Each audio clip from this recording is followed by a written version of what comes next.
So I've been performing for like 15 years now. And it's a weird thing because I have this tendency whenever I go perform is I just walk up and I do my poem and then I go sit down. I've been doing it this way for 15 years. I rarely tell people my name.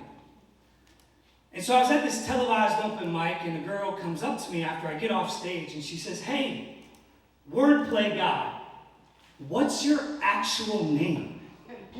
And I was like, "Oh yeah, that. It's Scott Smith."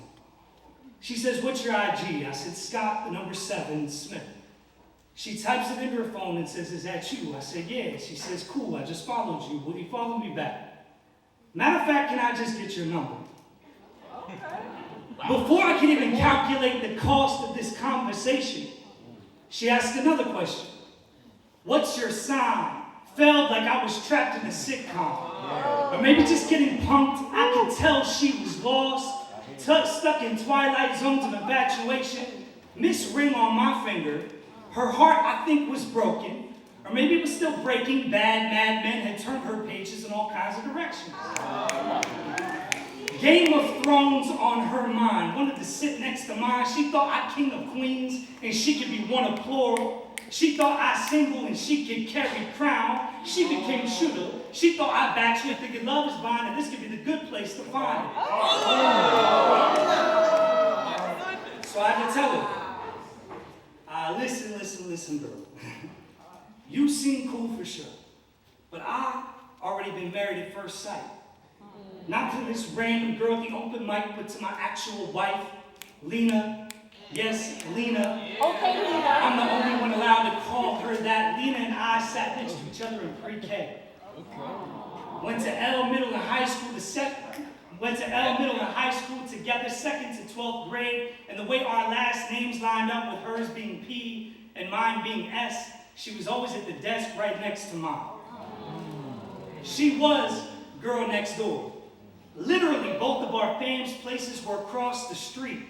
Our lives intertwined by supernatural outlines of some grand gifted storyteller.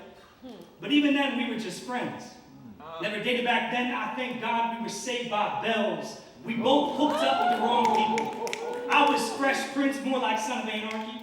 Wrapped up in Friday Night Lights with Saturday Night Lives with a band of brothers drinking beer, saying cheers. Think we was in the Wonder Years, putting all our futures in jeopardy. Chasing good times, we were fugitives on a world race. Should have on a number of occasions actually been arrested. Development of Walking Dead always breeds run-ins with law and order. Exactly how far? Go to the local news archives. Look up my name spelled with the letters D, U, and I. Spinning steering wheels of fortunate. I didn't end up in ER or burying one of those boys 6 feet under. And even in the midst of being a survivor, amidst all this crashing thunder, cats, I can honestly say, Dar was always eventually going to be my star. Trekking towards Sex in the City with all types of other broads was merely detour until I met Doctor who prescribed me with the lens to see my house of cards.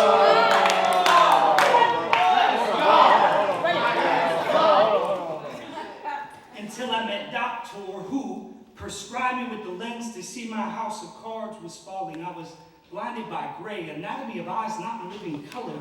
Back then, everything I pursued was dead. Would you believe me if I told you? I truly am the luckiest man on earth. To go from scandalous, living shameless, caught up in the euphoria of new girls, to being wifed up knowing my wife is Rose and I soil. Roots in love under lock and key and peeling back layers to expose our dreams. No side, one piece could ever come between what is weak.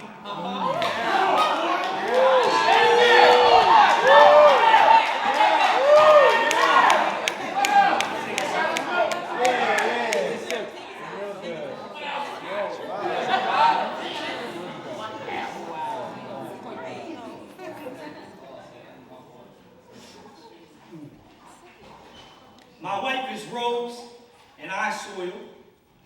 Roots in love under lock and key and peeling back layers to expose our dreams. No side, one piece could ever come between what is weak. She, the soprano to my tenor. The citrus orange to the new black mirror to my vanity. And now we, in our 30-somethings, step by step, making home improvements on our way to filling a full house. My family matters too much.